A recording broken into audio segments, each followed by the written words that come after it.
A question I get all the time is, what do I qualify for? Everybody's scenario is different. There isn't just a blanket answer to that question. So what I'm gonna do is I'm gonna take you through a real life scenario of somebody who just recently applied with us. I'm gonna give you the details of their scenario, their credit score, how much money they make, all of that stuff, and then walk you through the process of how we determine what they actually qualify for. And at the end of the video, I'm gonna tell you exactly what purchase price this person qualified for based off of their characteristics.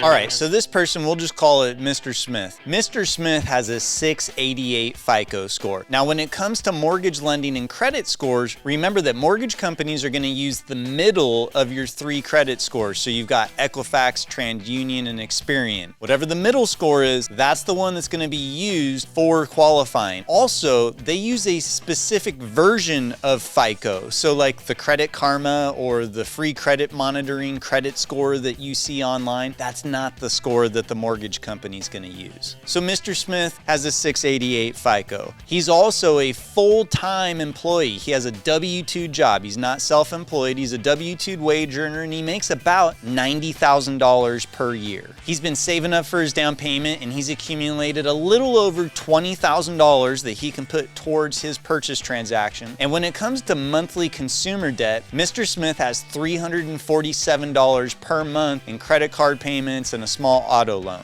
Now, Mr. Smith's credit history is not squeaky clean. In fact, he had a bankruptcy 5 years ago, and he's been working on getting back on track ever since. He's a first-time home buyer, and he's looking to purchase in Sacramento, California. So back to the original question, what does Mr. Smith qualify for? And again, like I said, there is no blanket answer because everybody's scenario is different. Like Mr. Smith's scenario is not going to be the same as Jane Doe's scenario. So with a 688 FICO score, the first thing that we need to figure out is what makes more sense, FHA financing or conventional financing through Fannie Mae or Freddie Mac. If Mr. Smith had a 740 or higher FICO score, I wouldn't even be considering FHA. But because of the cost of mortgage insurance and the loan level pricing adjustments that exist with Fannie and Freddie, with a 688 FICO, it's definitely worth considering the pros and cons of both loan options and figuring out ultimately what's gonna get him a better deal. In many cases, FHA is gonna be cheaper in terms of mortgage insurance, at least the monthly mortgage insurance, that's charged to somebody that has a lower than 740 FICO score. Because again, on those Fannie Freddie loans, they're gonna beat you up. For every 20 points under 780, it's gonna cost you just a little bit more. And when you get under 740, it starts getting expensive.